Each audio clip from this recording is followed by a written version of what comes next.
지금까지 사도는 율법에 대해서 죄인이 어떤 상태에 있는지, 또 죄인이 예수 믿음으로 말미암아 하나님 앞에서 의롭다 하심을 얻게 된 것이 어떤 방식으로 되는 것인지에 대해서 증거를 했습니다. 우리가 그런 사도의 가르침을 요약해서 표현해보면 로마서 3장 28절에서 나오는 말씀으로 저는 말할 수 있다고 봅니다. 바로 사람이 의롭게 되는 것은 믿음으로 되는 줄 인정하노라, 이렇게 말씀을 했습니다. 그뿐만 아니라 로마서 4장 16절과 갈라디아서 2장 16절에서도 사도 바울은 우리의 모든 영적 삶의 원리가 믿음으로 되어진다라고 말했어요. 우리 성도님들이 이 믿음으로 되어진다라고 하는 이런 믿음의 강한 고백 가운데 살아가시면 여러분들의 모든 삶 가운데 저는 하나님의 능력이 함께 하실 줄로 믿는 것입니다. 앞서 믿음에 대해서 저도 여러 차례 여러분들께 말씀을 드린 바가 있습니다. 하나님께 대한 믿음이란 그 자체로 진리로 말미암는 것이다. 이거를 저는 많이 강조를 드렸어요. 왜냐하면요, 제가 신학을 배우고 지금까지 사역을 하고 이러면서 하나님 말씀 증거하는 사역들을 하다 보니까요, 믿음이 그만큼 이해가 떨어져서 그래요. 제가 이런 것을 강조하더라도 여러분들이 조금 이해를 해 주시기를 바랍니다. 여러분들 속에 은밀하게 잦아들어 있는 믿음에 대한 인본주의적인 이해를 목사는 그거를 찔러서 벗겨내야 돼요. 그리고 설교 시간이 또 그런 시간입니다. 여러분들이 이 교리나 복음의 이런 말씀들을 여러분들이 들으면서 하나님의 말씀과 내 영적 상태를 여러분들이 반추해보고 리플렉션 해보는 거예요. 그럴 때 여러분 안에 내가 저렇게 믿음을 생각하지 않았는데 성경은 믿음을 저렇게 말씀하는구나 라는 거를 여러분들이 들으실 때는 그것을 빨리 인식하고 벗겨내려고 힘쓰셔야 됩니다.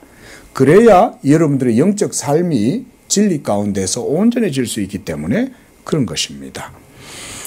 죽은 우리의 영혼을 살려내시고 그래서 하나님을 바라보게 하시고 또 하나님의 음성을 들을 때에 그 말씀의 영이 여러분 안에서 이 진리의 효력을 불러일으키셔서 작용하시는데 그것이 바로 뭐냐면 믿음인 것입니다. 믿음을 이렇게 이해해라. 제가 계속해서 이런 말씀을 드리는 거예요.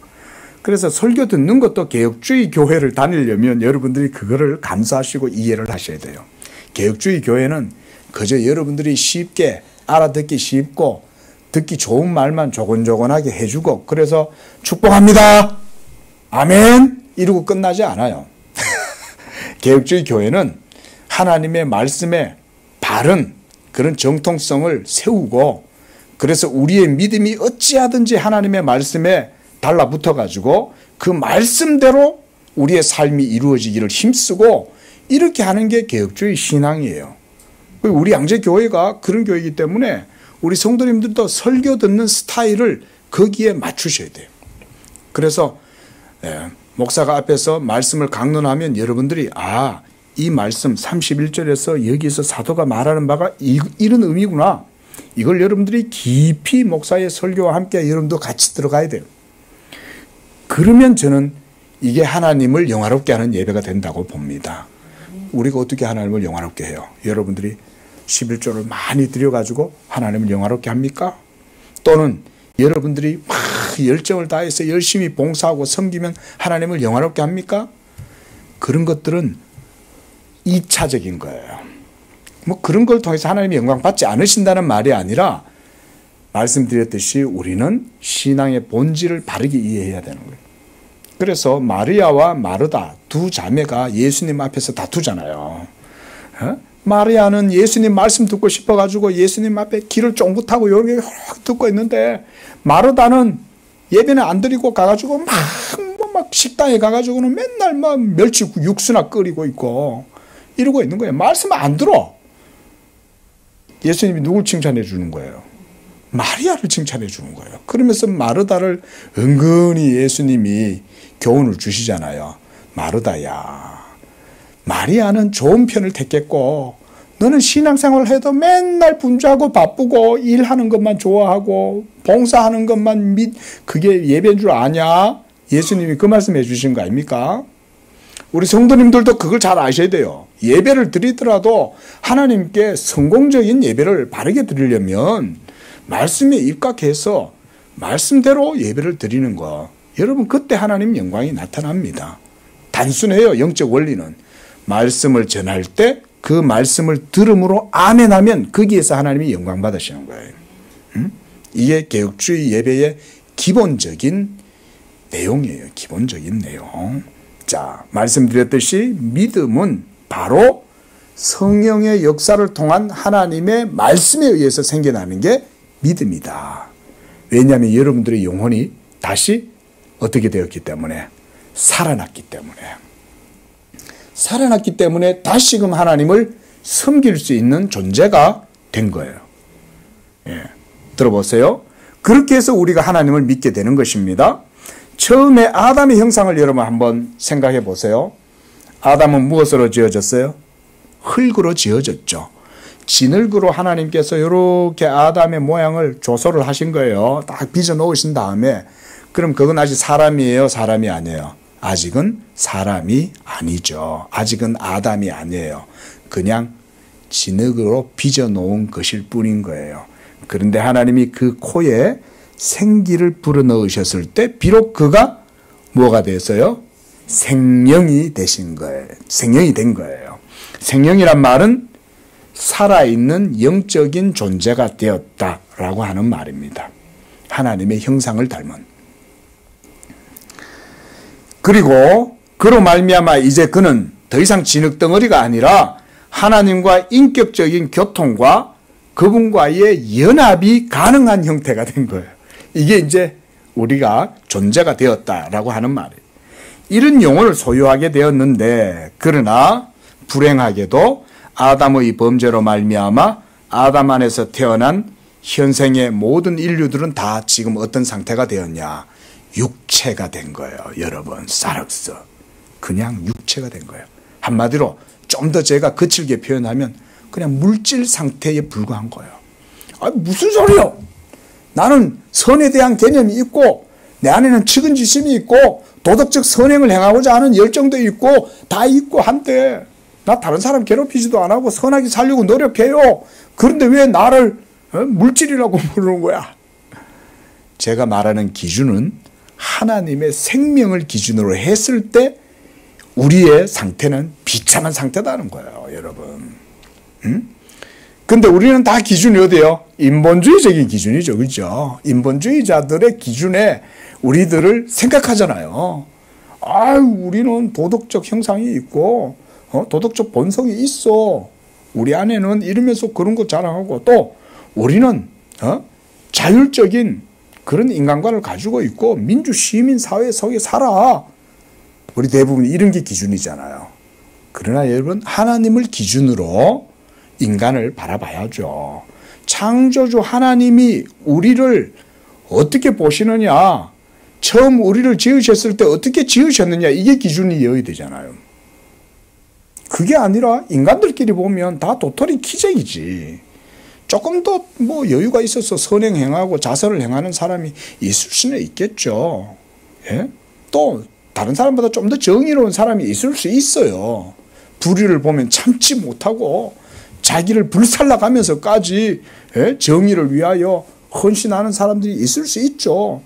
우리가 뭐 그래서 순국 선열들이 다 그러잖아요. 예? 그런데 그러할지라도 모두가 다 천지 만물을 창조하신 하나님의 기준으로는 보지 않죠. 하나님의 생명과 하나님의 의의 기준으로 모든 현생의 인류들을 바라보면 한마디로 사망의 상태에 있는 거예요. 사망의 상태. 다 죽은 거예요, 그냥. 죽었는데도 자기가 살았다고 생각하고 사는 거예요. 이게 성경의 관점이죠. 이게 성경은 인간을 그렇게 보여줘요. 그러나 하나님께서는 이렇게 죽은 자들 가운데에서 그리스도 예수 안에 창세 전에 하나님께서 기뻐하심을 따라 어떤 자들은 선택하시는 거예요.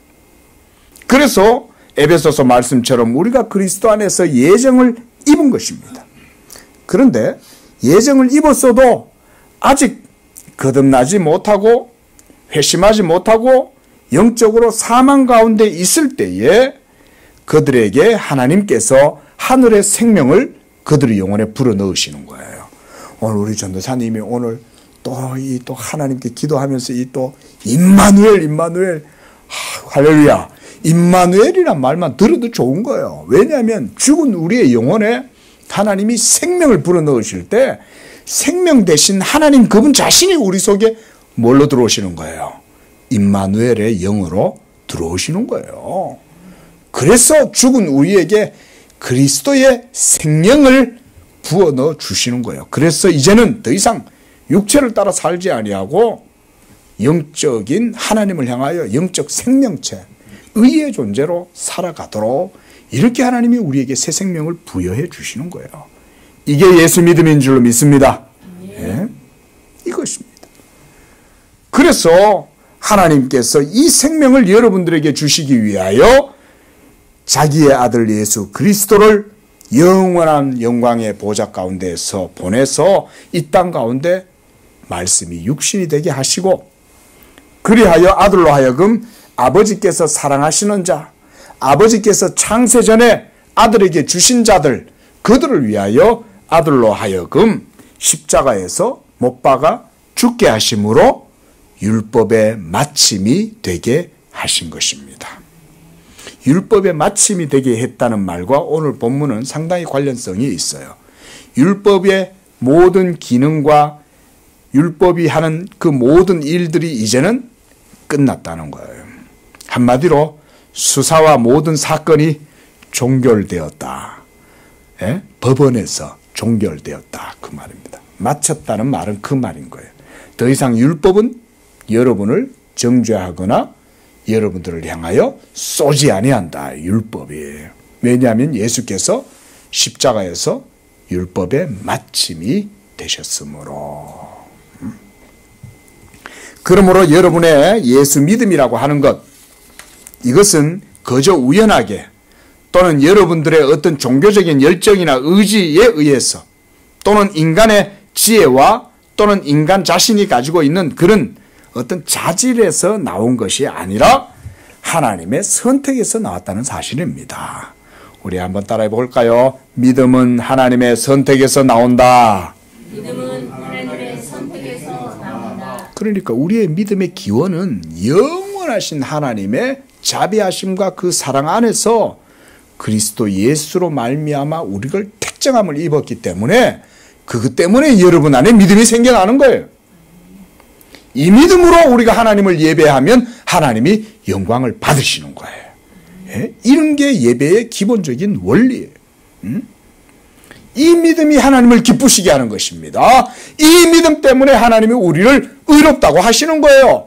왜냐하면 하나님이 만족하는 믿음이잖아요. 하나님이 만족하는. 우리가 이렇게 하나님의 말씀을 듣고 믿어서 아멘 할 때에 거기에서 하나님께서 영광을 받으시는 것입니다.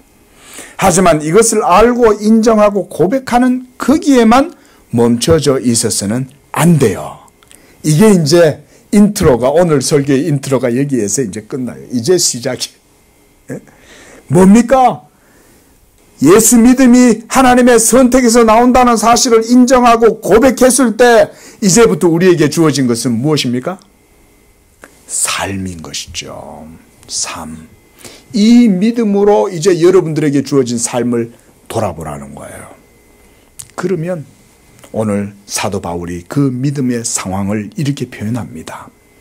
35절 말씀 보십시오. 누가 우리를 그리스도의 사랑에서 끊으리요? 그들은 지금 어떤 상황에 있습니까? 환난이나 공고나 박해나 기근이나 적신이나 위험이나 칼이다. 그래서 36절에 함께 읽어보겠습니다. 시작.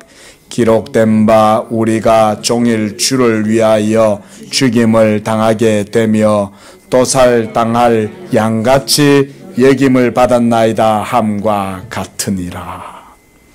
여러분 36절에서 우리가 그랬어요. 여기서 우리는 누굴까요? 성경이 이것을 기록해 놨다 그랬어요.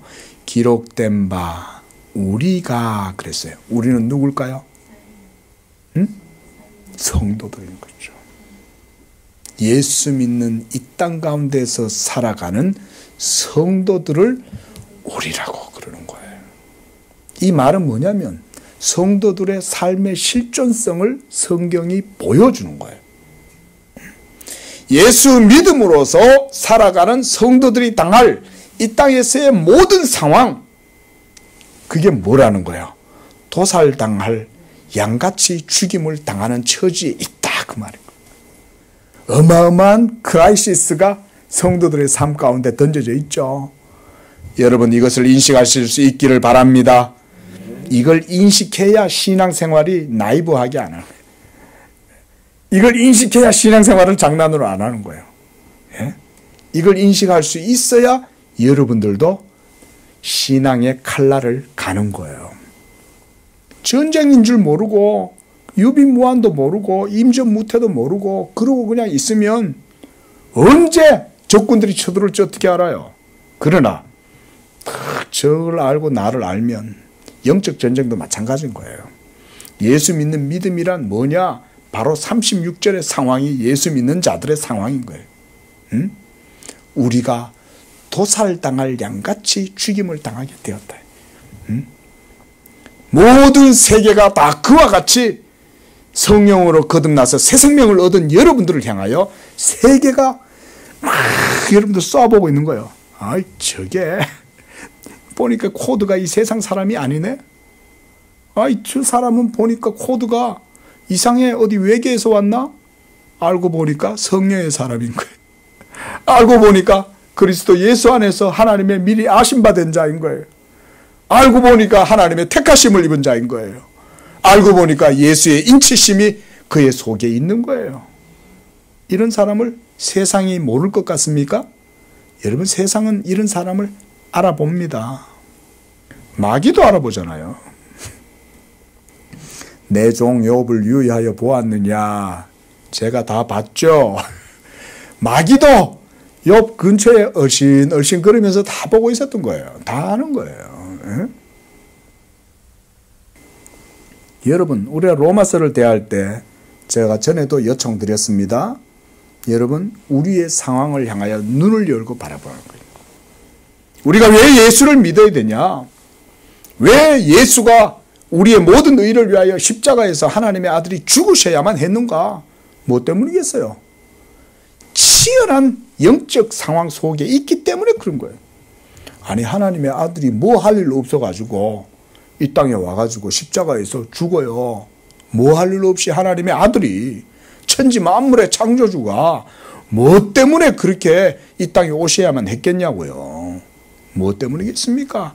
사망 가운데 영원한 형벌과 비참함 속에서 고통당하고 있는 죄인들을 구원하시기 위하여 치열한 영적 전투를 치르셔야 되기 때문에 이 하나님의 아들이 육신이 되시는 거예요. 십자가에서 죽으셔야 했던 이유는 그저 뭐 기절하는 정도가 아닌 거예요.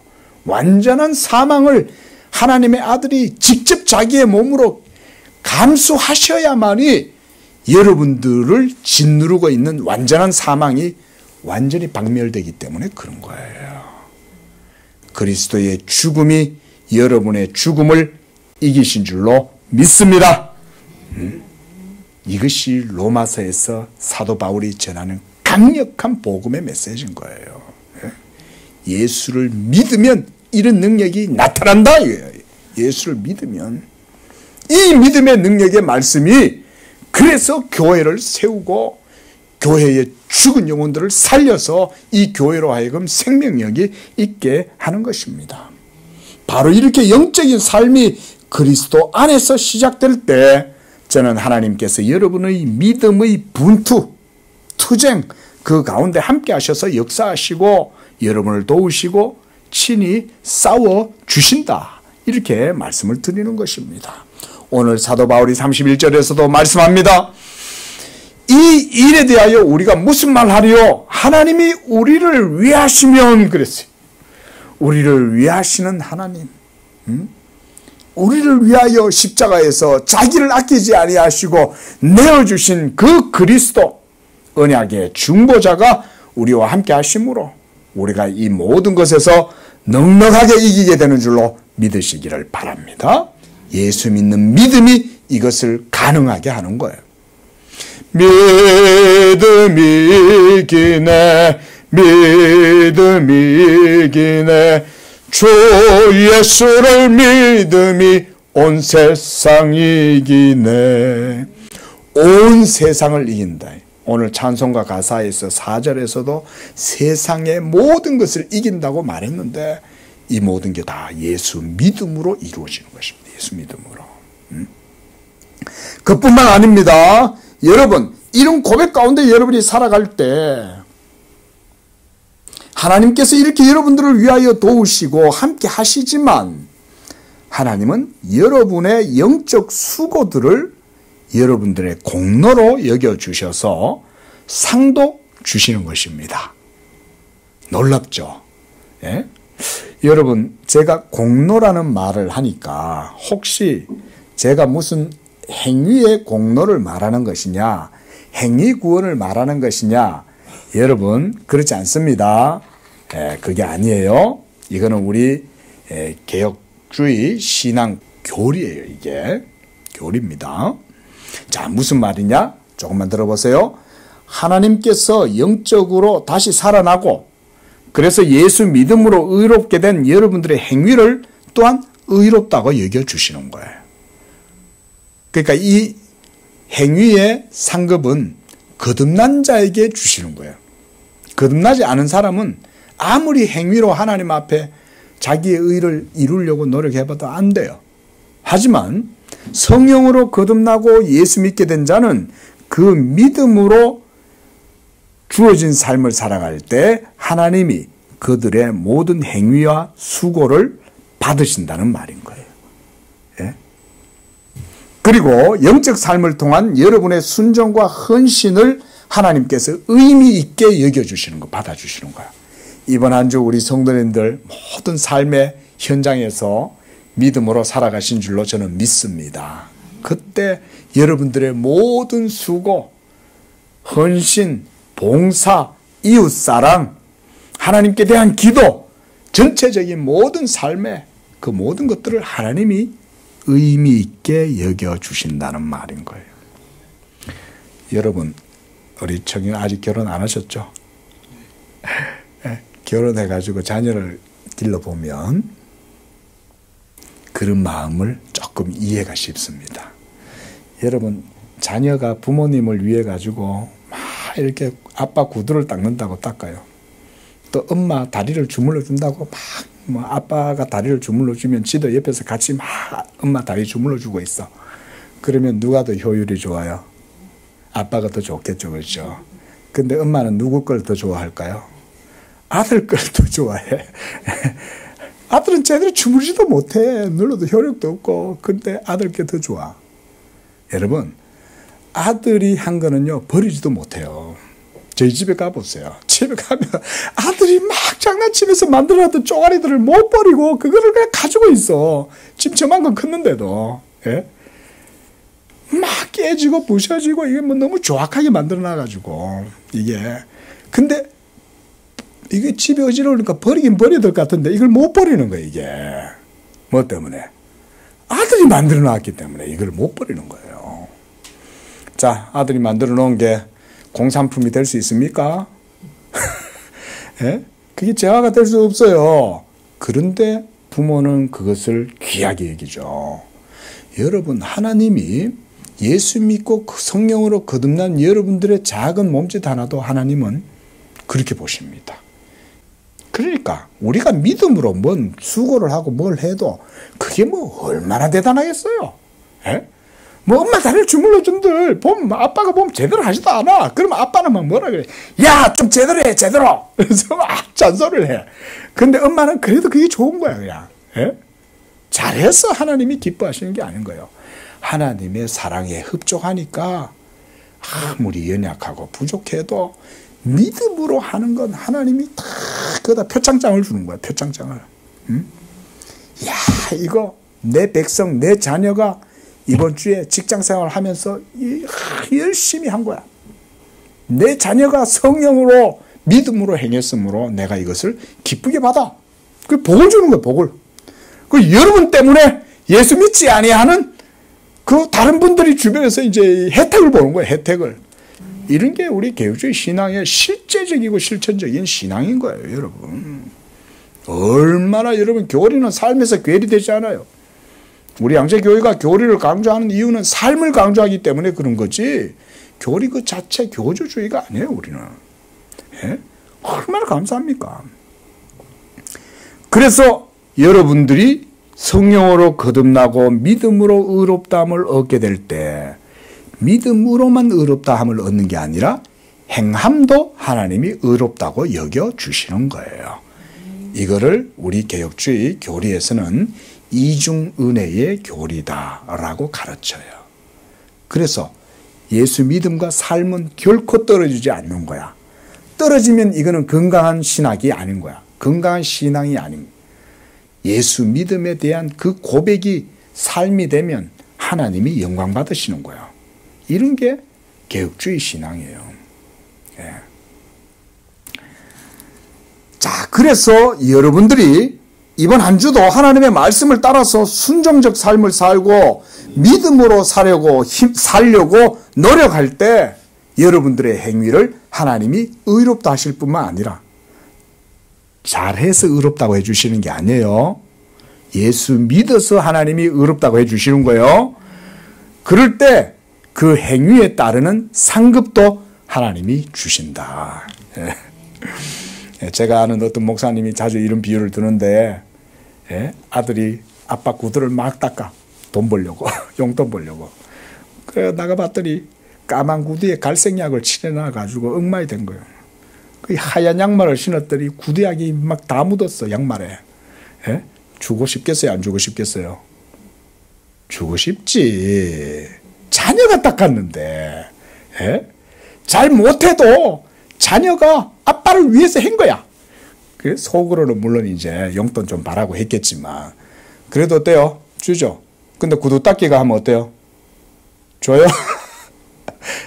막 야단을 최소한 치겠죠. 이렇게 밥밥 먹고 사는 사람이 이래 하면 되겠냐고 이럴 거 아니에요. 그런데 자녀가 한 것은 하나님이 인정해 주시잖아요. 그것입니다. 그래서 여러분들이 이번 한 주도 믿음으로 살아가실 때 여러분들에게 주어진 모든 일을 열심히 하시기 바랍니다. 커피 하나를 바리스타를 해도 오는 커피집에 오는 수많은 손님들을 만나도 바리스타 하나를 하더라도 예수 믿는 성도들은 믿음으로 하세요. 커피를 사랑을 품고 아버지의 마음을 품고 이 커피를 저 사람이 먹고 나서는 기분이 다시 좋아져 가지고 주어진 오후의 삶을 또 열심히 살아갈 수 있도록 나도 열심히 해줘야지. 이런 마음으로 하면 하나님이 그 커피 위에 복을 주는 거예요. 그러고 나니까 커피 향기가 더 좋네. 그러니까 사람이 더 찾아오네. 그러니까 매출이 늘어나네. 이런 거예요. 이렇게 해야 생명이 있는 삶을 사는 거지. 오늘도 왔는데 나는 그냥 뭐 내 받은 월급만 받은 월급만큼만 일하면 되지 뭐. 이러면서 그냥 해줘 보세요. 그러면요. 커피가 그걸 알아요, 여러분. 커피가. 여러분 그거 아세요? 커피가 그 사람의 손맛을 드러내는 거야. 이게 그래서 기호식품이 이게 참 대단한 거 아닙니까? 커피 맛을 들고 보니까 희한하더라고요. 그전에는 몰랐는데 커피의 세계가 희한한 세계인 거야. 똑같은 커피집이고 똑같은 원두를 사용하는데 누가 커피를 내리냐에 따라서 커피 맛이 다르다? 여러분 그거 아십니까? 이야 기가 막혀요. 그래서 죄송한데요. 저도 어쩔 수 없잖아요. 뭐 4,000원 주고 커피를 마시는데 그래서 이렇게 지나가다 봐요. 누가 내리나. 그래서 그 사장님이 내리면요 가가지고 이렇게 사장님한테 부탁해요. 할렐루야. 우리 성도님들도 복된 삶을 살아가시기를 축원드립니다. 이게 복음의 삶인 거예요. 복음의 은혜 안에 사는 사람은 이런 삶을, 생명이 있는 삶을 살아요. 커피에서조차도 향기가 드러나는데 복음의 삶에 그리스도의 향기가 당연히 드러나지 않겠습니까? 여러분들이 그렇게 안 살려고 노력해도 나올 수밖에 없어. 안 살려고 노력해도 예수 믿으면 그냥 나와. 응? 자, 제가 지금 본문을 통해서 말씀드리고자 하는 게 뭐냐? 예수 믿는 성도들의 삶은 이 세상 가운데서 결코 만만하거나 나이브하고 로맨틱한 그런 신앙생활이 여러분에게 주어져 있는 것이 아니라 오늘 36절의 말씀처럼 아주 그냥 어떤 극한 그런 상태 가운데 우리가 내던져져 있는 그런 상황이라고 할 수가 있는 겁니다. 도사라엘 양같이 죽임을 당하게 되었나이다.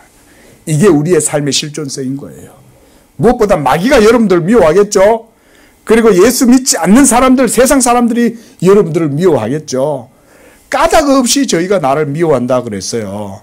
예수님도 성도들을 향하여 뭐라 그러시냐면 너희가 세상에서 환난을 당하고 핍박을 당하고 할지라도 두려워하지 마라. 그리고 그것을 이상하게 여기지 마라. 너희가 내게 속하였으므로 세상이 너희를 미워한다. 이게 바로 36절에 처해 있는 우리의 현실입니다, 여러분. 이걸 인식하고 살아가시라고 제가 말씀을 드리는 거예요. 그렇다고 해서 맨날 막 공격당하고 이 쥐어 터지고 저리 튀어 터지고 이러고 살아라 그 말이 아니에요. 그게 아니라 보다 더 영적으로 깊이 들어가면 이런 세계를 우리가 마주할 수밖에 없습니다, 여러분. 삶이 얼마나 치열한데요. 바로 이렇게 영적인 눈을 뜨고 그리스도 안에서 새로운 피조물이 되고 또한 새롭게 지음을 받은 존재가 되고 나면 이제부터 그에게는 새로운 인식이 생겨납니다.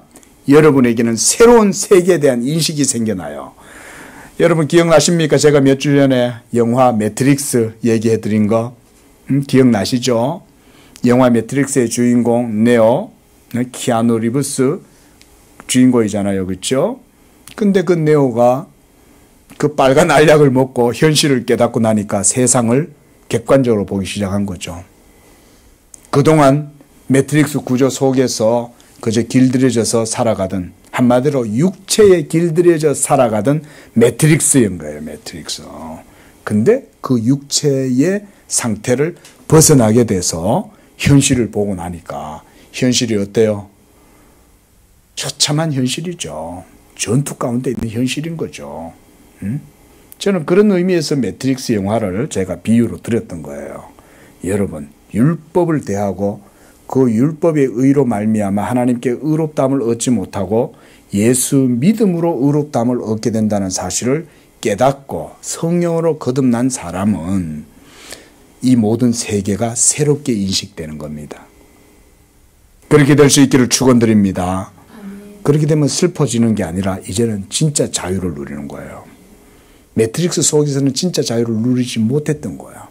근데 성령으로 거듭나고 새로운 인식이 생기고 세상을 바라보니 이 세상이 황량한 광야요, 메마른 땅이요, 사막이요, 승냥이와 늑대가 득실되는 그런 세상이었던 거예요. 근데 그 속에서 나는 그냥 고기 덩어리로 살았던 거야. 그냥 육체의 정욕을 따라서 죄가 시키는 대로 그냥 하고 살았던 거예요. 그냥 그때는. 근데 이제는 하나의 생명체로 세상 가운데 내가 새롭게 거듭난 생명체가 되었고 그렇게 해서 자라갈 때 이제는 온갖 믿음의 시련과 역경을 그는 이제 마주할 수밖에 없는 거예요. 여러분, 이것이 거듭난 성도의 믿음의 저는 실존성이다 라고 말씀을 드리는 거예요. 모든 세상이 육적 가치와 체계, 자, 제가 조금 과하게 표현해서 살인적인 기계처럼 그 속의 질서와 권력에 억눌려 모든 사람이 종으로 살아가고 있어요. 그래서 제가 여러분들에게 눈을 열으라는 거예요. 눈을 열어서 담론적인 세상을 객관적으로 좀 보도록 믿음의 눈을 여시라. 믿음의 눈을 여시라. 그러면 세상이 보여요. 사랑 없이, 생명 없이, 의 없이 불의함과 악함과 온갖 모든 불법함으로 인하여 힘없는 자들은 전부 다 소모품이 되잖아요. 그게 뭐 주체, 자율성 이런 게 어디 있어. 회사 가면. 응? 그러니까 막 여직원 아무렇게나 대하고, 응? 돈 있는 사람이 이 세상에서는 대장이고, 뭐 이런 게 세상 아니에요? 근데 고통하면서 뭐 조금씩 그런 세상을 경험해도 세상 전체를 못 보니까 맨날 그 속에서 그냥 그러고도 사는 거야. 그냥 부품처럼. 근데 그게 아니에요. 복음의 사람은 영원히 자유롭게 됩니다. 성령으로 거듭나면 세상을 보게 되고 이 모든 세상을 다 보면 이제는 다 그 위에서 이제 자유롭게 삶을 살아갈 수 있는 힘을 가지게 되는 거야. 여러분, 우리는 이 땅 밑에서 살아갈 때는 잘 모르지만 높은 산에 올라가 보셨죠? 높은 산 위에 올라가면 어때요? 관악산 위에만 올라가 봐도 뭐 안양 저 군포까지 다 보이고 저 도봉산까지 보이잖아요. 서울 아래 살아가는 사람들이 개미들처럼 살아간단 말이죠. 그 위에서 이렇게 내려다보는 것과 마찬가지입니다. 바로 여기에서부터 우리는 믿음을 크게 붙들고 나아가야 됩니다. 이걸 바라볼 때 우리는 두려워하거나 좌절하는 것이 아니라 도리어 담대한 마음으로, 마틴 루터가 찬송가 355장 뭐라고 노래했어요? 내 주는 강한 성이요 방패와 병기 되시니 이 복음이 나와 함께 함으로 내가 하나님을 의지해서 담대하게 나아간다. 지금 사도가 말하고자 하는 바가 바로 그건 거예요. 크고 두려운 사망의 세계, 그 가운데 사망이 왕노릇하고 사탄은 그 세계에서 왕자예요. 사망이 왕이고 사탄은 왕자예요. 그 아래에서 모든 사람이 사망의 잠에 취하고 죄의 노예가 되어서 영적인 것은 알지도 못하고 그저 육적인 가치체계에 매여서 기계처럼 살아가는 거예요. 기계처럼. 그래서 어떤 철학자는 기계적인 무식이다 그랬어요. 무식조차도 기계적으로 작동한다. 무식조차도. 예? 우리가 믿고 확신해야 될 것은 바로 예수 그리스도에 대한 믿음이라는 것입니다. 이런 세상 속에서 우리가 이런 믿음으로 살아가는 것입니다. 이 믿음이 확실할 때 그는 흔들리지 아니하는 반석 위에 세운 집과 같은 거예요. 예? 그리고 그의 믿음의 수고와 행위에 따라서 하나님이 상을 주실 것입니다. 믿으시기 바랍니다. 이 믿음으로 열심히 하십시오.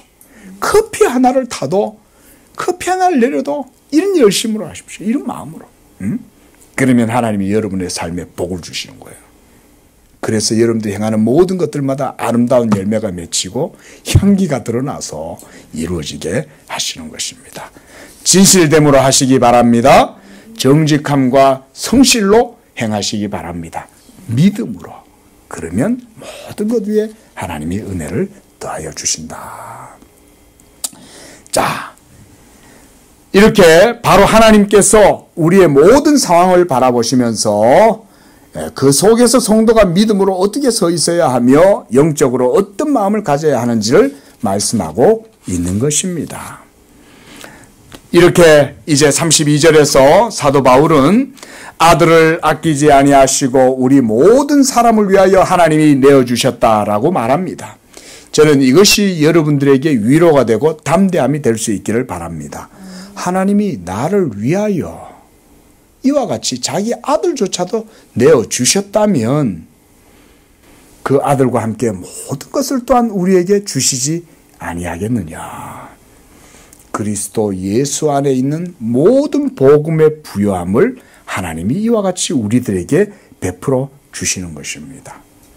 여러분들이 힘이 부족하고 여러분들의 에너지가 약하고 여러분들의 노력도 별 볼 일 없는 것 같아도 여러분 두려워하지 마시기 바랍니다.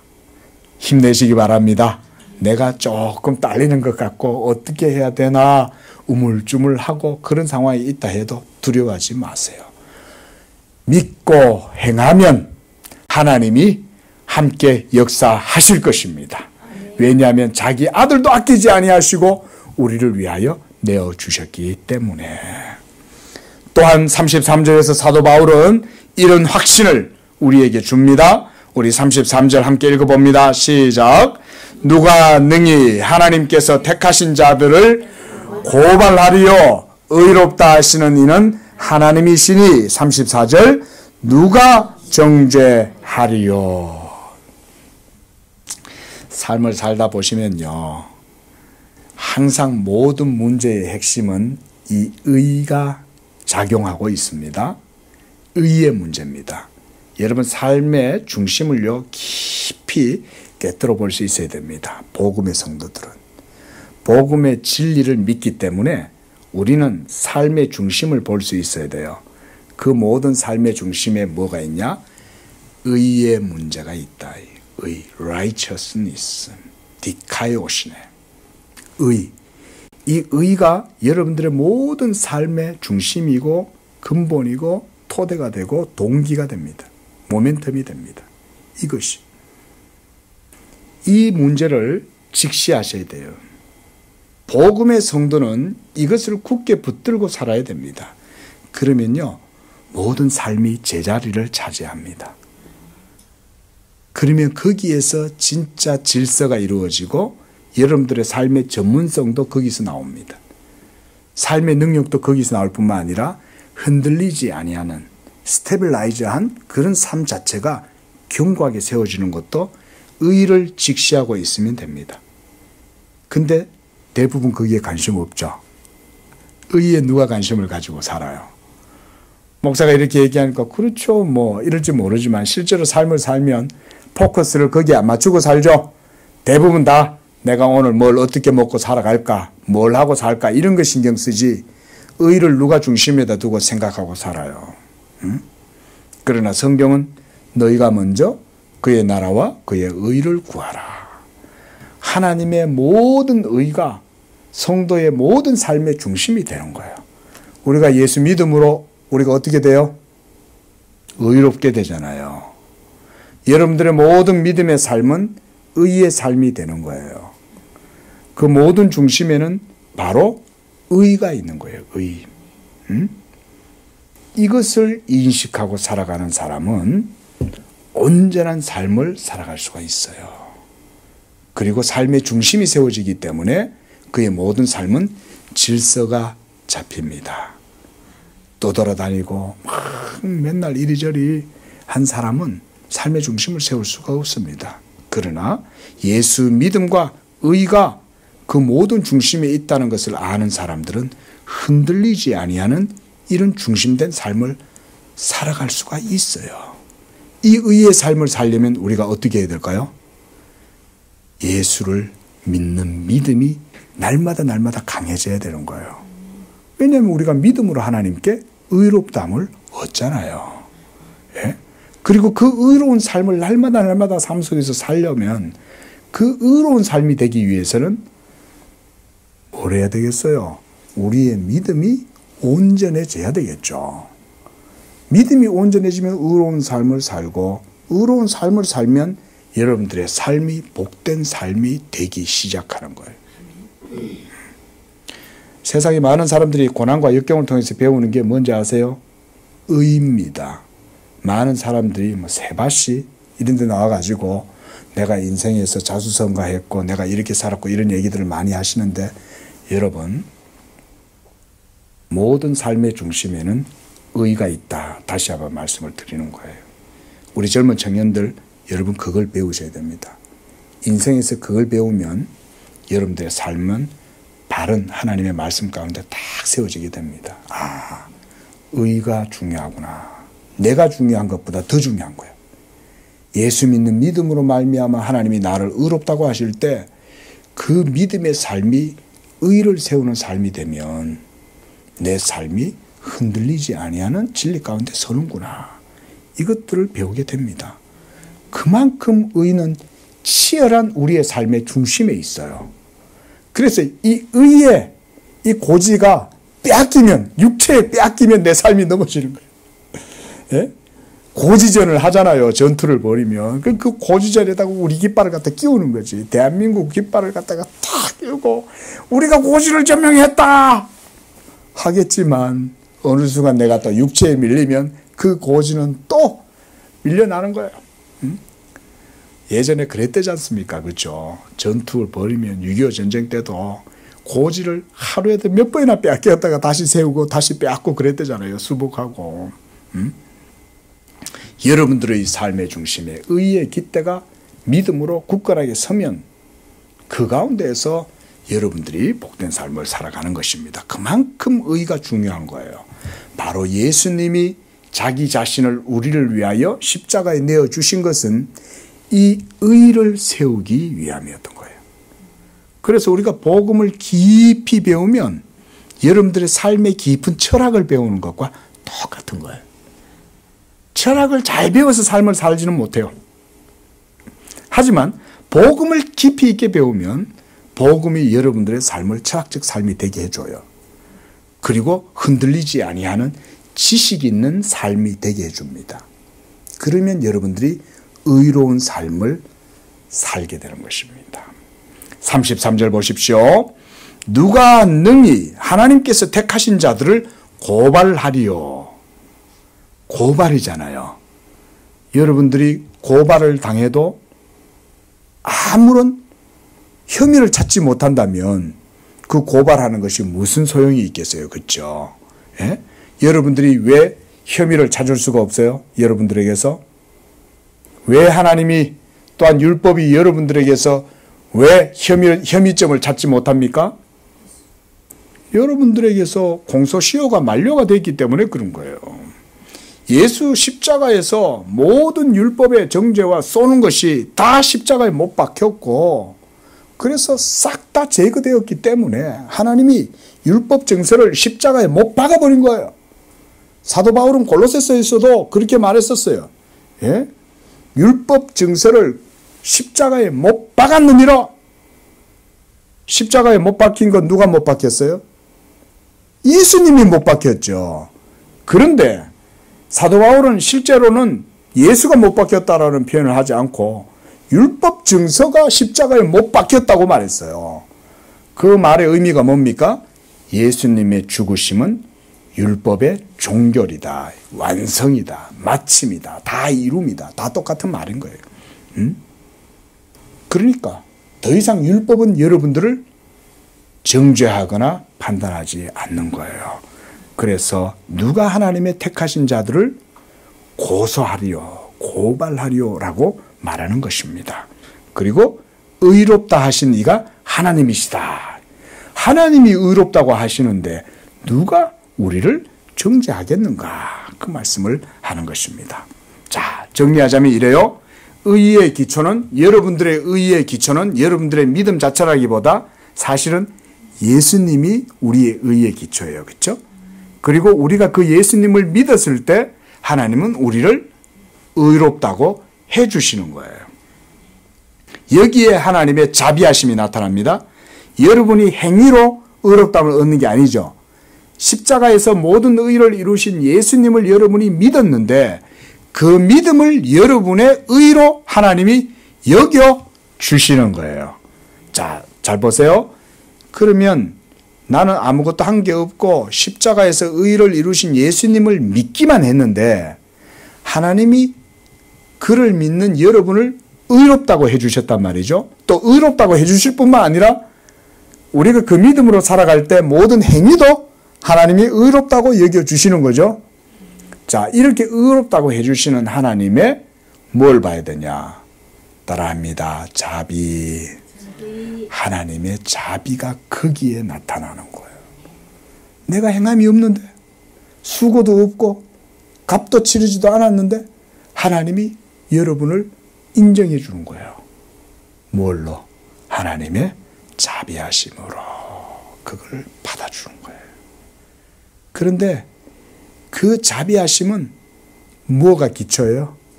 예수 그리스도의 모든 의의 사역이 기초가 되는 거예요. 그걸 이루기 위하여 예수님이 이 세상에 오셔야 했던 거예요. 그걸 위하여 영원하신 말씀이 육체가 되셔야 했던 거예요. 그리고 자기 자신의 순종을 통하여 이 하나님의 자비로우신 하나님의 의를 다 이루셔야 되는 거예요. 할렐루야. 이게 복음에 나타나는 하나님의 의다. 복음에는 하나님의 의가 나타난다. 우리 한번 찾아보겠습니다. 오랜만에. 잊어버리니까 또다시 한번 찾아서 읽어봅시다. 로마서 1장 17절 시작. 복음에는 하나님의 의가 나타나서 믿음으로 믿음에 이르게 하나니 기록된 바 오직 의인은 믿음으로 말미암아 살리라 함과 같으니라. 사도 바울은 이미 로마서 초반부터 복음의 핵심에 대해서 말했어요, 사실. 그리고 지금까지 이 복음의 핵심을 사실은 설명하려고 했던 거예요. 그 핵심은 바로 뭐냐? 복음에는 하나님의 의가 나타나는데 이 의는 여러분 율법으로 말미암는 의가 아닙니다. 믿음으로 말미암는 의예요. 그런데 내가 그냥 행위 없이 값 없이 믿었는데 행위가 없는데도 믿음으로 나를 의롭다 하시는데 그러면 누구의 의가 드러나겠어요? 하나님의 의가 드러나겠죠. 그렇죠? 나에게 의로움이 없잖아요. 그런데 예수를 믿었더니 그 예수 믿음을 보고 의롭다함을 여겨주실 때 그러면 우리가 하나님께 모든 의를 돌리겠죠. 그렇죠? 그렇잖아요. 이거를 하나님이 원하시는 거예요. 저는 확신컨대 하나님이 자기의 의를, 자기의 영광을 다른 자들에게 조금 더 주지 않는다는 것이 이사야의 그 말씀이 이런 것에서 성취되었다고 봐요. 하나님께서 이사야 선지자를 통해서 말씀하시잖아요. 나는 여호와다. 나는 내 영광을 다른 자에게 주지 않고 내 찬송을 우상에게, 내 찬송을 다른 사람들에게 주지 않는다. 나는 여호와다. 내 열심으로 내 의를 나는 이룰 것이다. 하나님이 그렇게 말씀하실 때 자기 의에 대한 열심이 복음에서 완전하게 드러나는 거예요, 여러분. 이게 하나님의 방식이에요. 복음에서 하나님이 자기의 의를 온전하게 드러내실 때 인자와 진리가 입을 맞추는 게 복음에서 그게 가능한 거예요. 우리 성도님들 신앙생활 하시다가 그런 질문들 많이 하시거든요. 하나님은 공의의 하나님입니까? 사랑의 하나님입니까? 여러분들 그런 질문들 많이 하시죠? 여러분들은 뭐라고 답하시겠어요? 자, 질문해 봅시다. 여러분, 하나님은 공의의 하나님이시면 믿습니까? 여러분, 하나님은 사랑의 하나님을 믿습니까? 다 아멘 하죠. 근데 정작 살다 보면 이제 괴리가 생기죠. 아니, 공의의 하나님이 얼마나 무서워. 근데 그 하나님이 사랑의 하나님이라고 하고 은혜의 하나님이라고 하니까 이게 매칭이 잘 안 되죠. 그런데 자, 하나님은 하실 수 있어요, 없어요? 하나님은 하실 수 있죠. 어떻게 그것을 하겠어요? 그 방식이 뭐예요? 예수 그리스도의 십자가로 이 모든 것이 다 만족되는 거예요. 이게 하나님이 하시는 방법이에요. 선지자는 이걸 본 거예요. 인자와 공의가 만난다. 은혜와 공의가 온전하게 연합되어져서 입맞춘다. 이게 가능한 게 십자가에서 그게 이루어지는 거예요. 십자가에서. 이게 하나님의 놀라운 방법이죠. 그러므로 의의 기초가 바로 예수 그리스도가 되심으로 그를 우리에게 내어주신 그 하나님의 사랑이 있으므로 35절 뭐라고 그럽니까? 누가 우리를 그리스도의 사랑에서 끊으리요? 하나님이 이렇게 하셨는데 아무도 그것을 끊을 자가 없다. 이 세상에 그 어떤 죄악되고 부패하고 비참한 불의한 이 악순환의 연속이고 모순투성이인 이 세계 속에 이런 현실 속에 이런 실존 속에서 여러분을 하나님의 사랑에서 아무도 끊을 수 없는 줄로 믿습니다. 이게 바로 사도 바울이 로마서에서 전하는 아주 강력한 복음의 내용인 거예요. 아무도 여러분을 그 어떤 것에서도 끊을 수 없다. 심지어 여러분 자신 속에 역사하는 죄의 법도 여러분을 끊을 수 없다는 거예요. 믿으시기 바랍니다. 예? 여기에서는 좀 크게 아멘을 하셔야 돼요. 왜냐하면 사실상 세상이 여러분을 괴롭히는 것보다 여러분 속에 있는 죄의 그 법이 여러분을 괴롭히는 확률이 더 많아. 사실은 세상은 한 10%밖에 여러분을 안 괴롭혀. 이것도 믿음으로 살려고 할 때, 믿음으로 살려고 안 하면 세상은 안 괴롭혀요, 여러분을. 근데 실제로 여러분을 믿음으로 살아가지 못하도록 발 걸고 넘어뜨리고 방해하고 심지어는 막 지혜롭게 깨도 부려요, 여러분 죄가. 여러분 죄가 그냥 여러분 무슨 뭐 물건처럼 여러분 등에 그냥 가만히 엎여 있는 게 아닙니다. 죄는 여러분 속에서 역동적으로 움직입니다. 그래서 여러분을 속이기까지 해요. 그런 죄는 사실은 90%가 여러분들의 삶을 방해하는 거예요. 여러분 자신이 문제인 거예요. 여러분 자신이. 사실은 세상은 믿음으로 살려고 하면 그때부터 이제 반대 세력이 되는 거고. 그러므로 37절 이 모든 일에 우리를 사랑하시는 이로 말미암아 우리가 넉넉히 이기느니라. 바로 하나님의 사랑이 예수 십자가에서 나타나게 된 줄로 믿습니다. 예? 이 예수 십자가에서 하나님의 모든 사랑, 최후 그 확증이 다 드러나게 된 것입니다. 로마서 5장 8절 말씀을 읽고 우리가 말씀을 마무리하겠습니다. 로마서 5장 8절입니다.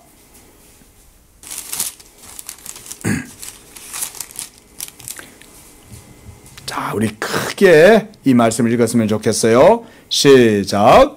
우리가 아직 죄인 되었을 때에 그리스도께서 우리를 위하여 죽으심으로 하나님께서 우리에 대한 자기의 사랑을 확증하셨느니라.